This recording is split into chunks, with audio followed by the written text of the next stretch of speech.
Welcome back to our channel.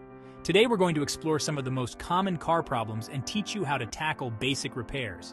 Whether you're a beginner or looking to brush up on your skills, this video is for you.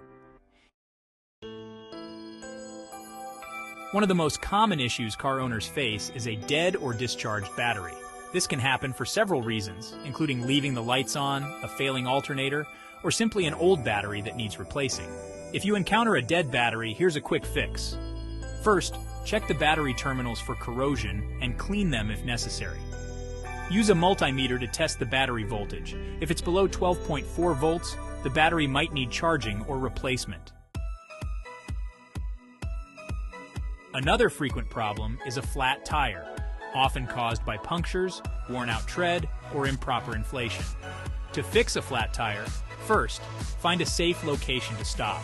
Use a jack to lift the car and remove the lug nuts with a wrench. Replace the flat tire with the spare and tighten the lug nuts in a star pattern. Finally, lower the car and ensure the lug nuts are secure. Engine overheating is another issue that can result from a faulty cooling system, low coolant levels, or a broken radiator. If your engine overheats, safely pull over and turn off the engine. Once the engine cools, check the coolant level and add more if necessary. Inspect the radiator and hoses for leaks or damage. If the problem persists, consult a mechanic. Brake issues are critical and can involve worn brake pads, leaking brake fluid, or malfunctioning brake calipers. To check your brakes, listen for squeaking or grinding sounds. Inspect the brake pads for wear and replace them if they're less than a quarter-inch thick. Check the brake fluid level and top it up if needed. If you're unsure, it's best to have a professional inspect your brakes.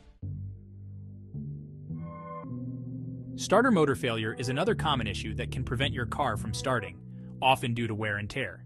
If your car won't start and you suspect the starter motor, try tapping it gently with a hammer while someone turns the key. If the car starts, the starter motor likely needs replacing. Always disconnect the battery before working on the starter motor. A faulty alternator can lead to battery drainage and electrical issues. To test the alternator, start the engine and use a multimeter to check the battery voltage. It should read between 13.8 and 14.2 volts. If the voltage is lower, the alternator may need replacement. Check the drive belt for proper tension and wear as well. Regular maintenance and prompt attention to warning signs can help prevent many of these common car problems. By learning these basic repair skills, you can save time and money while keeping your car running smoothly. Thanks for watching. If you found this video helpful, please like, comment, and subscribe for more automotive tips and tutorials. See you next time.